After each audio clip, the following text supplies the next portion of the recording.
said 6 zero. million. He said sa request niyang 200, zero yung dagdag. Yun yung sinabi niya. Pero wag palabasin na walang pera yung agency kasi may 93 million nga sila, Mr. President. Liwanagin ko lang yan.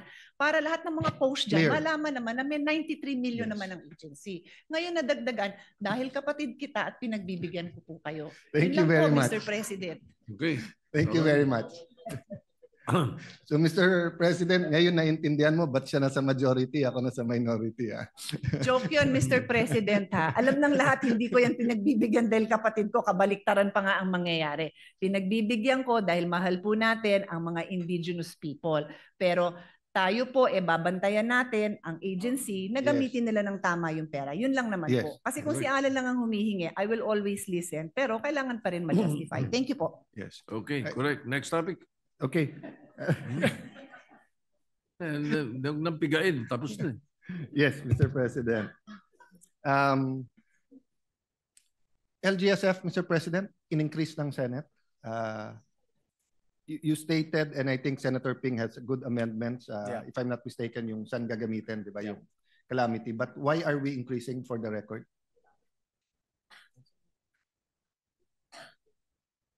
That's a local government support fund for the record.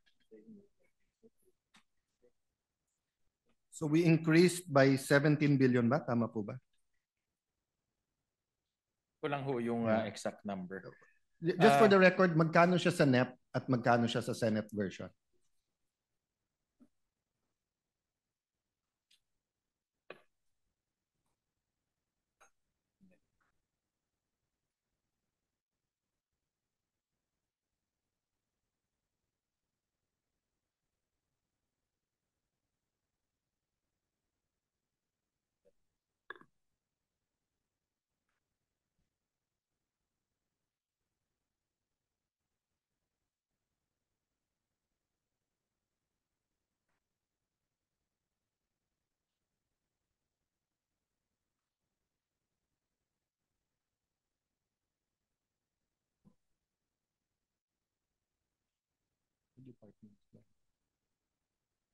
Nasa NEP po is about 16 billion at nasa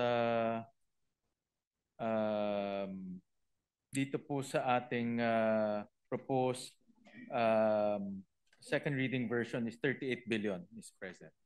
Sorry, from 16, tama ba? Yes, Mr. President. To 38, so that's 22 billion increase. Yes, Mr. President. But given that this is the president's budget and they only said they needed 16, why are we giving them another 22 billion? Well, Mr. President, mayroong letter na pinadala dito ang ULAP, signed also by the League of Cities, League of Municipalities, League of Provinces, Liga ng mga Barangay, na nagre-request sila ng support, especially doon sa mga tinamaan po ng calamities, Mr. President. And also, nagre-request rin sila ng funding for their priority programs, lalo na yung nakapasok po sa RDC, Mr. President. I'm a big fan of all those leagues. No? My wife was also an officer of the League of Cities. But tayo naman, araw-araw, ngayon lang hindi kasi akala nila wala tayong session ngayon. Pero araw-araw naman, puno naman ang Senado ng governor, mayors, barangay captains. They would rather na idiretso sa kanila. So ba't hindi na lang nating ilista kung sino yung mga tinamaan ng mga bagyo, lindol, etc. Then give it straight to them para less bureaucracy. Kasi ang sistema sa LGSF, you apply, they send you a form, you'll put the program of work, etc. Then Malacanang decides, then they'll send the money. Then ang magbibid yung local din. So kumbaga sa anti-red tape, dinadagdagan pa natin ng isang ano eh. So I agree for those na baka tamaan next year. Kaya tayo may LGSF, baka meron tayong, kasi kahit anong eagle eye natin dito, kahit ilan oras tayo dito, we're 24 and 1,000 pages of the budget and no one can predict naman, for example, the weather. No? But in terms of yung tinamaan na this year and last year, why don't we give it straight to them? Well, Mr. President, first yung dito po sa kanilang letter, they support na ilagay na lang sa LGSF para mas scrutinize rin yung mga request ng mga Yeah, LGUs. but what I'm saying, Mr. Chairman, that's Yeah, the I agree. that's the league. Mhm. So syempre yung league gusto parating dadaan sa kanila.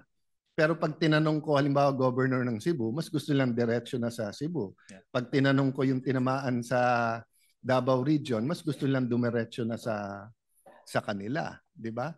We're just not only adding a bureaucracy here, red tape, we're also injecting politics because in the past, no? Hindi naman parang lahat kayong tinamaan, lahat kayo 10 million or lahat kayo 5 million. No, may lumalabas sa LGSF ng 1 week or kung na-comply, may lumalabas na 3 months tapos acting pa ata ngayon yung DBM secretary. Kung sakali dadaan pa sa CA yan, so may pressure pa yan na bigyan din yung mga members. So hindi ba the shortest point between the shortest distance between 2 points is a straight line? So shouldn't we consider just giving the areas we think that in the last 2 years grabe ang tama, just giving it to them straight? Yeah. No? Nakukuha ko po yung punto ng ating minority leader. Nakuha ko yung kanyang direction na pabilisin po. Dito po sa LGSF, meron din silang mga filtering system. For example, dapat yung LGU rin ay utilization niya mabilis. Of course, meron rin siyang mga, for example, maganda yung kanyang management pagdating sa kanyang financial. So may mga filtering system rin, Mr. President. So yan rin yung suggestion ng league dahil para yung mga LGUs rin ay hindi lang sila basta-basta humihingi, but inaayos rin nila yung kanilang governance. So in the spirit of trying to pass this budget in time, and this is not naman a debate, and I do appreciate the chairman being honest, I will just ask permission that the minority representatives in the BICAM will bring this up. Kasi usually, di ba, we defend kung ano ang ating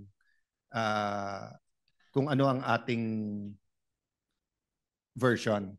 But with your permission, just because nga nagmamadali tayo, 11 days ang debate, pero yun nga, inabot tayo ng panahon to have all of this on paper, we will bring up maybe 4 or 5 things, which is nga na the budget is not a rural development budget because most of the money goes to highly urbanized.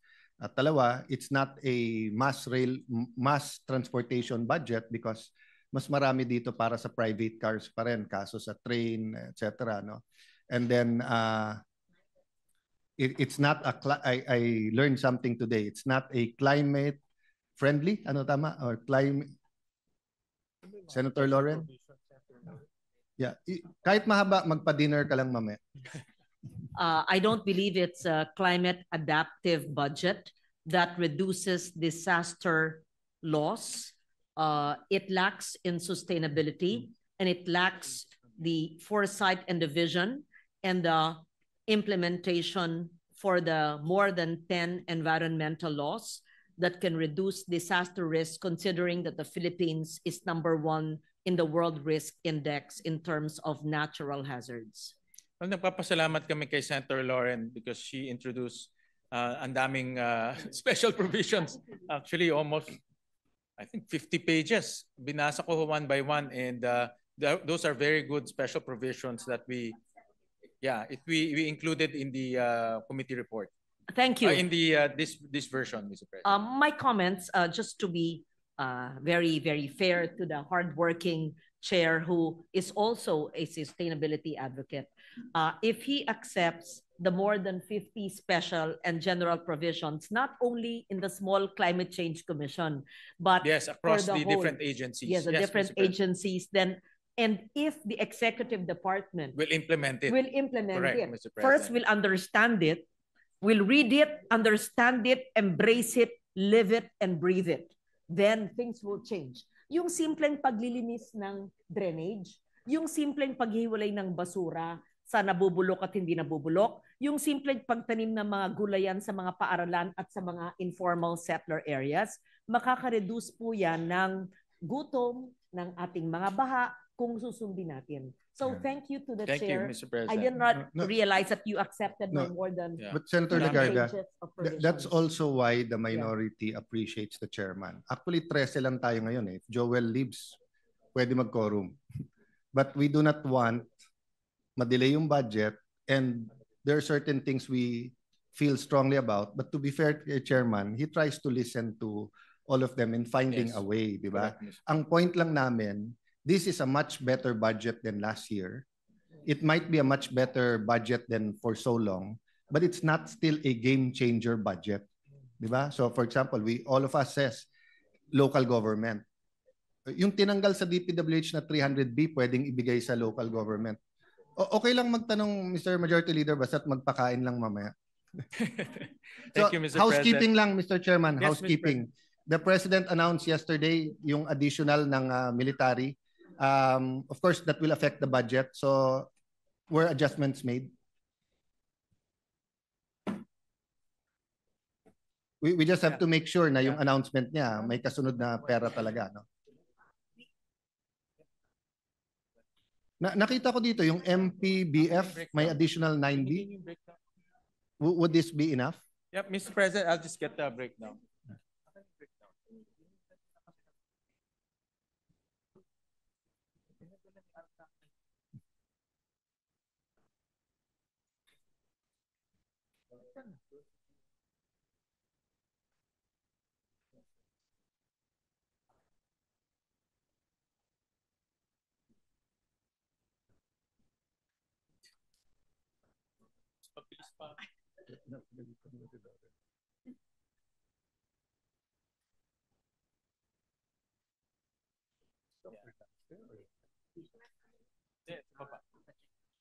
So, Mr. President, thank you for asking, Minority Leader.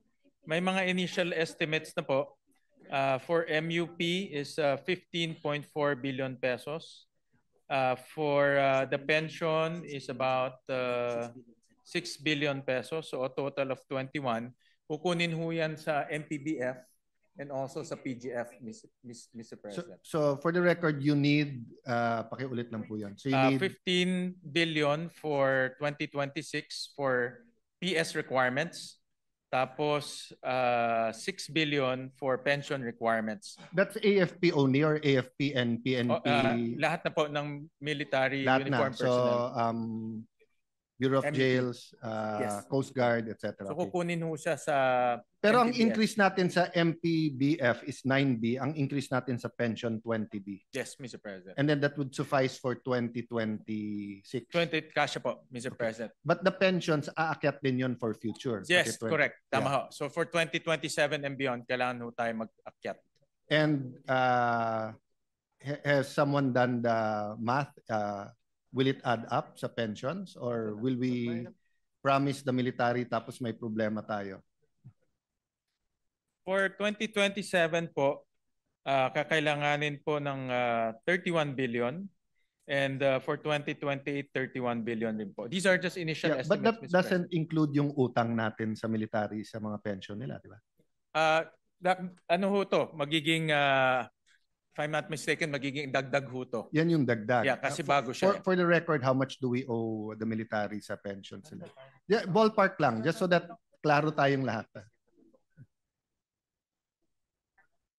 Wala tayong arrears, Mr. President, sa MUP, pero meron tayong mga future na releases for the pension, Mr. President. Pero wala tayong utang na wala tayong utang po. But that's always been the argument in moving their retirement Ang to earlier na malaki utang natin. So I'm surprised na wala na tayong utang. Ang magiging nabayaran utang na ho natin is yung future. So ang ating pagdating po ng a certain point, ang magiging pension payments ho natin is close to around 400 billion, Mr. President. Kasi remember, nung ginawa yung Constitution, 56. Ang 60, nagre-retire na 65, 70, parang nasa bahay lang. But ngayon, if you're healthy at 80, 90, so 56, we spent so much investment. I'm not saying wag silang payagan mag-retire, but if some of them want to continue, we allow some, let's say the Chief of Staff, di ba, may sa law, at 56, 57, 58, they're ang katumbas, I mean, Senator Ping, ang katumbas niya siguro is a 50-year-old, di ba? So wala na sa age yun. So kung wala nang utang dyan sa Yung mga arrears po, retirement, yeah. we should really take a look at that. Senator Joel wants to be the one to ask the questions on education in behalf of the whole minority.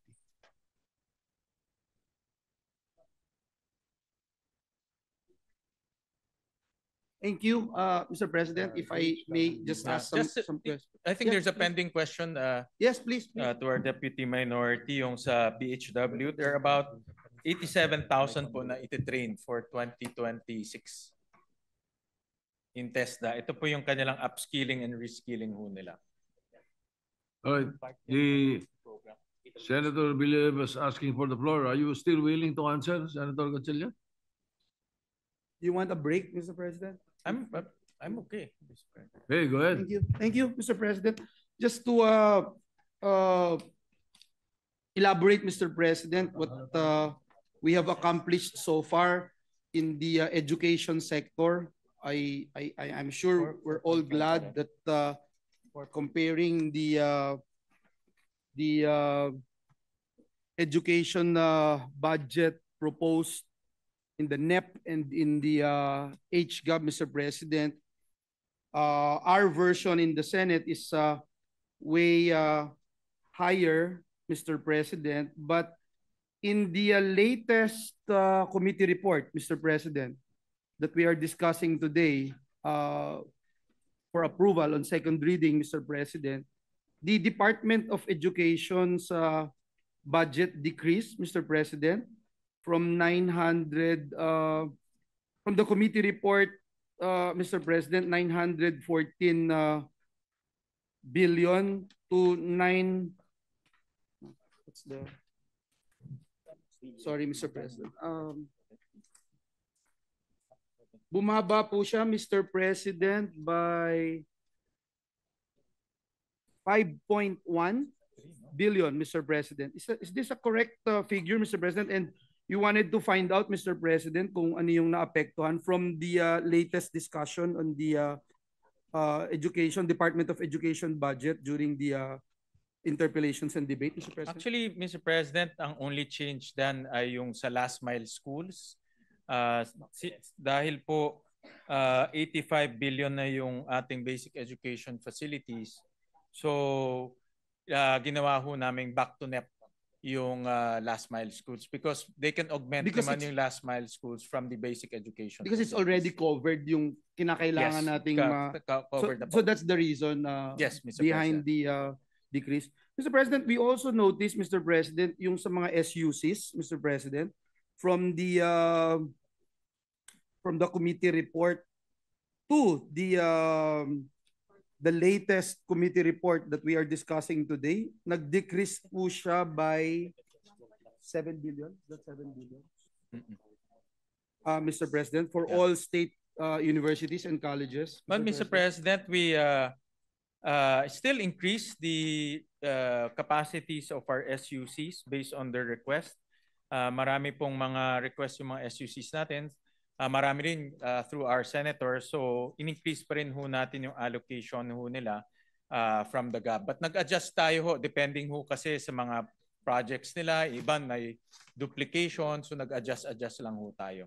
Yeah, Mr. President, I asked that question because during the period of amendments, in the first day of the period of amendments, this representation made some proposals for the increase in the budget of our SUCs. Maybe no, Mr. President, if those were carried, Mr. President, specifically, Mr. President, for the Dr. Para sa Bayan yes, funds, Mr. President. In fact, that's a similar request from the similar amendment yes, from our Senate President. From our Senate President. So, may we know how much? 185 million. 185 million for the Dr. Para sa Bayan. And it is distributed in all the SUCs, yes, offering 27 SUCs. How much is the increase per university, Mr. President? Because I can look at the for instance, we made mention, Mr. President, and I'm glad that the chairperson noticed the Bulacan State University, which is the only university in Central Luzon offering School of Medicine, Mr. President, and there was an increase of 61 million. Will this increase cover only the Doktor Para sa Bayan law, or Mr. President, the MSRS is lodged under the CHED, Mr. President. And depending sa request rin ng mga schools, kasi nakita ko may mga schools mataas yung request, may mga schools maliit yung request, depende sa enrollment. So, that's why it's CHED. It's lodged under CHED. So Yeah. this increase of 61 million has nothing to do with the Doktor Para sa Wala Bayan po. law. These are for capacity Thank you. enhancements. Mr. Thank you for that, Mr. President. But let me also put into the records of this chamber that a lot of SUCs also naapektuhan po, Mr. President, with the decrease of our latest committee report on the budget of SUCs, namely, Mr. President, Amang Rodriguez, Philippine Normal University. For example, in Region 1 in Ilocos, a decrease of 198 million. This 918 million in So, Ilocos. Mr. President, if we look at the GAB, it's still a 7 billion increase from the GAB, Mr. President. And the recommendations, galing ho siya sa PASUK. And yung PASUK po, tinulungan din ho tayo to rationalize kasi may mga schools sa maliliit. So yung request ho nila dapat corresponding to their size. So yung mga schools sa mga malalaki, dapat corresponding din to their size or to the enrollment size. So lahat ho yan ay nag-collaborate ho kami with PASUK para ho malaman ho natin yung size ng schools kasi sila ho may data nun. So that's why iba-iba po yung amounts. But from the GAB, ang increase ho natin is about 7 billion pesos, Mr. President. Yes, thank you, Mr. President. And let me put into the records, Mr. President, that I agree na tumaas po from the GAB. Ang naging basihan lang po nung ating sinasabi ay from the committee report which was discussed during the period of interpellations and debate here on the floor. Yun lang po yung binabanggit natin. Correct. Hindi po natin sinasabi na nabawasan from GAB, and yun din po yung binabanggit natin kanina when we talk about the decrease in the budget for Philippine Children's Hospital, Lung Center, Heart Center. Ang binabanggit lang po natin ay I understand, Mr. President. from the deliberations, Mr. President, I the last time understand. we talked about the budget of these SUCs. Let me go to TESDA, Mr. President. I'm looking at the budget of the Department of Labor and Employment under DOLE, Mr. President. Nandun po yung TESDA. At from the committee report that we discussed also, Mr. President, during the period of interpellations and debate where this representation actively participated, after that, Mr. President, this representation introduced a lot of amendments.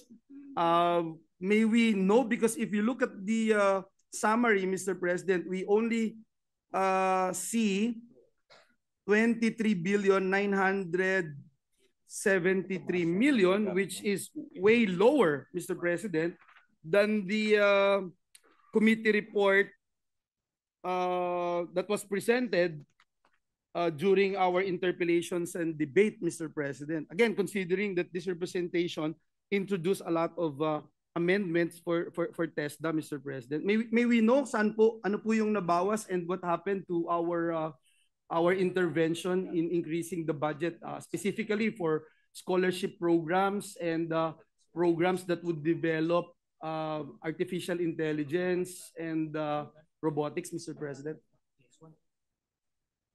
Including the assessors, the minority leaders Yes, also Mr. President. interested about the assessors, Mr. President.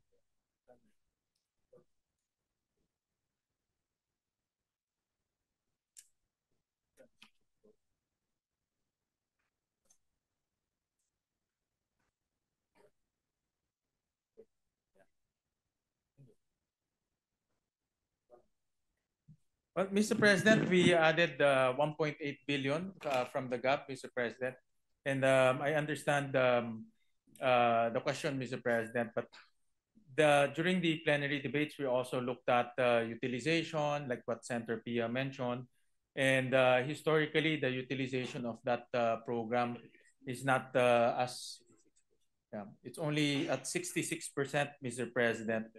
So we just rationalized the amount, but it still increased, Mr. President, close to about 2 billion. I will not and will never go against the principle of looking at the utilization rate and how the agencies are performing and utilizing the budget that we are giving them, Mr. President. I just want to put on record yung committee report po when we discuss and debate on the budget of TESDA is 25,362,531,000, and now it has it was decreased to 23,973,531,000, Mr. President. My concern is, Mr. President, is that when we debate on the floor and at the same time when the period of amendments were tackled, Mr. President, this representation introduced a lot of amendments. Specifically, Mr. President, I wanted to go one by one sana, Mr. President, because what we are looking at in the committee report right now that we are discussing is just the total amount of TESDA budget. We don't have the per program, or at least the scholarship programs and those items that this representation raised, including but not limited to the additional assessors, the AI programs, etc. Thank you. Thank you, Mr. President. But Mr. President, the request of PSAC, pati yung request po ng agency, nakapasok naman ho dyan. So we just rationalize it because we also saw during the plenary debates na utilization ho nila is only 66% in 2024. In fact, in 2025 is only 23%, Mr. President. So even though we put amounts, there's a risk na hindi ho nila magagamit. But still, pasok pa rin to ho sa request ng PSAC, request po ng ibang mga ng agency, Mr. President. Perhaps, Mr. President, para hindi ho tayo tumagal, may we know how much is the budget now for the special training for employment program, for instance, Mr. President? The training for work scholarship program. Because these are items, Mr. President, that we raised during the interpellations and the period of amendment. Yeah, so let me get the exact we just numbers. wanted to find out, Mr. President, if the amendments that we introduced were carried, Mr. President.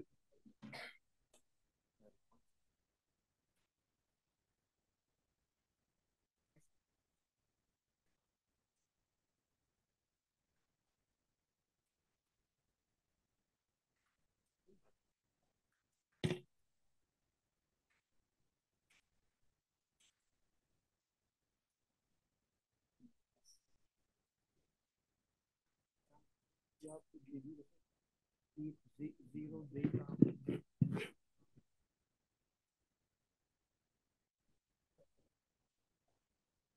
Yes, that's correct. Report.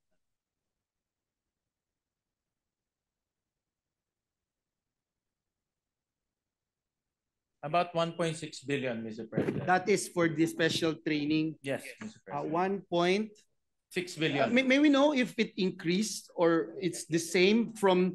No, we're talking about the committee report that we discussed during the interpellations and debate, Mr. President. That's my basis now, because we're looking at the new committee report, diba, Mr. President?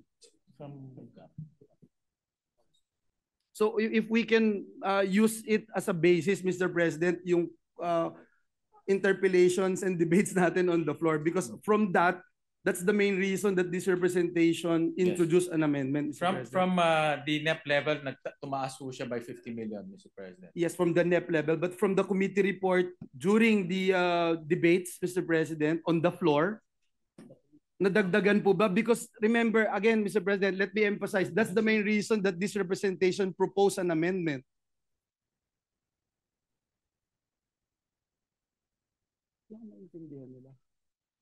Plus 50 million, Mr. President, from the committee reports. Tumaas po siya.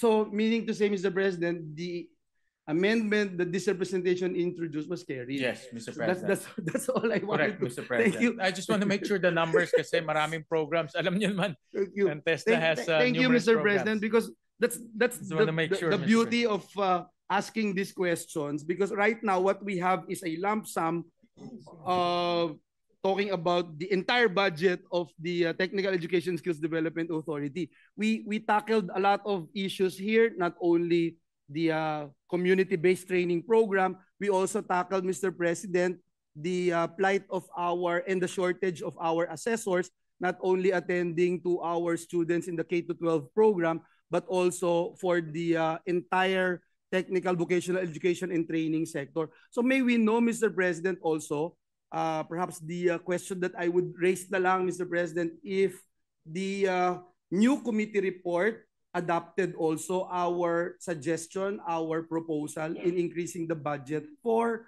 the increase of training and empowerment and creation of additional items for our assessors, Mr. President, because I remember we were only having about 16,000 assessors attending to all Filipinos, not only nationwide but also worldwide.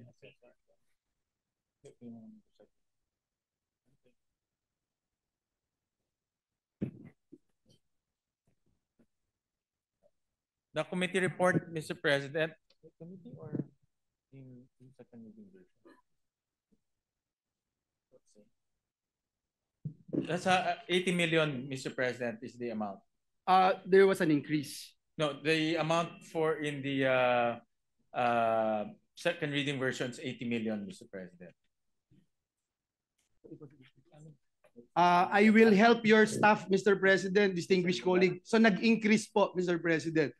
Ako na ho magtutulong sa inyo, nag-increase po. So does it means na na-carried po yung ating pinropose na amendment? Yes, Mr. President. Sorry, thank you. Dami kasing data. I know, Mr. President. Thank you, Mr. Apologize for President. the delay. But I think it's just a simple question. Ang question lang naman po natin is whether or not the proposed amendments that we introduced were carried, Mr. President. So it was carried, Mr. President, and it increased by about 30 million, Mr. President. And with that increase, Mr. President, we are looking at, again, increase in the number of our assessors because 30 million was added.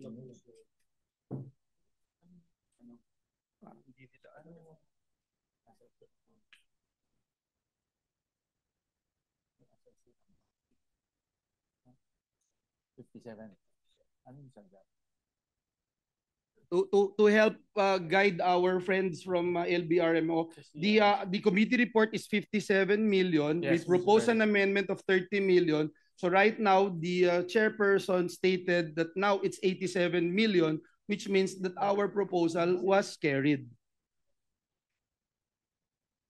Mr. President, it's still 57 million, Mr. President. So I think the 80 million is a different account, Mr. President.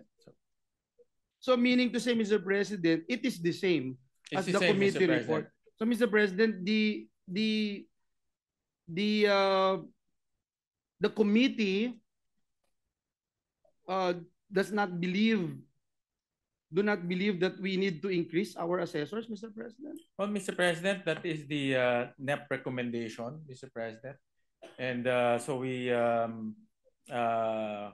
continue to adopt the NEP recommendation, Mr. President. Despite, Mr. President, during the let me just I respect the decision of the chair, but let me also put into the records that during the interpellations, the chair and the secretary of TESDA actually agreed that we need to expand the number of accredited assessors. Let me just put that into the records. Mr. President, what about the scholarship program for incumbent child development workers, Mr. President? Which the chair also agreed that we need to adjust, Mr. President. May we know if it was adjusted from the... Yes, Mr. President, for in the GAB, it's zero. Actually, in the NEP, it's zero. We added 226 million, Mr. President. I'm sorry, how much? 226 million, Mr. President. So it did not change again, Mr. President. In the NEP, it's Yeah, zero. again, my basis, Your Honor, And if the LBRMO staff would listen to this representation, my basis is the committee report that we discussed during the Yes, I interpellations and debate. So please don't feed our chairman data coming from the NEP, because I'm already talking about the committee report that we discussed during the period of interpellations, and the reason why this representation proposed an amendment. And Yes, we Mr. just wanted President. to find out kung pasok po o hindi. So hindi po kasama, Mr. President.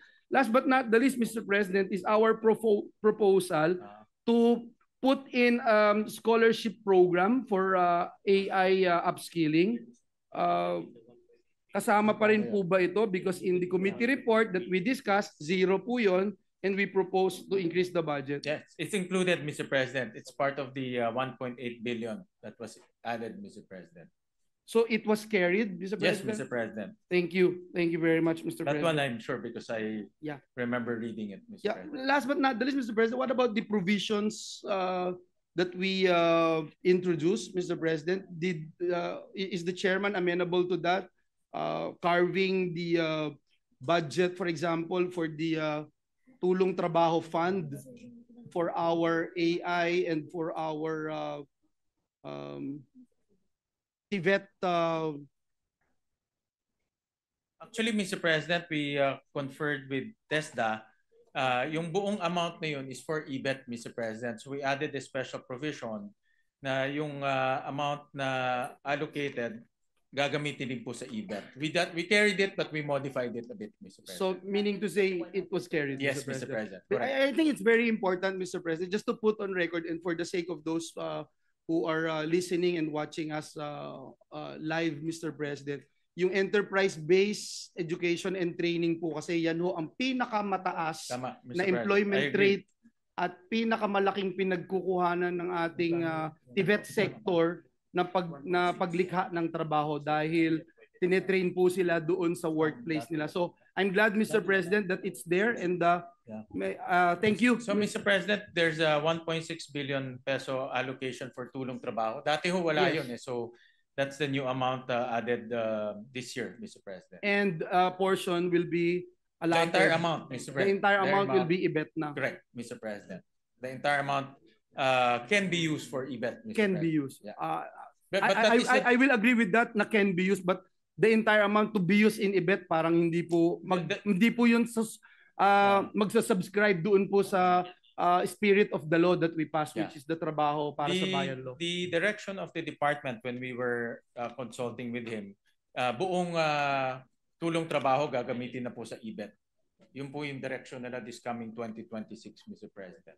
Yeah. But pwedeng gamitin ho. Yeah. Pwedeng May I just put into the records my reservation kung lahat gagamitin, but may be used, Mr. Yes, President. may be used, Mr. Thank you. Thank you, Mr. President. Thank you, Mr. Chairman. Mr. Chairman, before we leave education, two questions lang sir, or two topics education. How much does DepEd have for the purchase of land for new schools or for additional schools? 1 billion.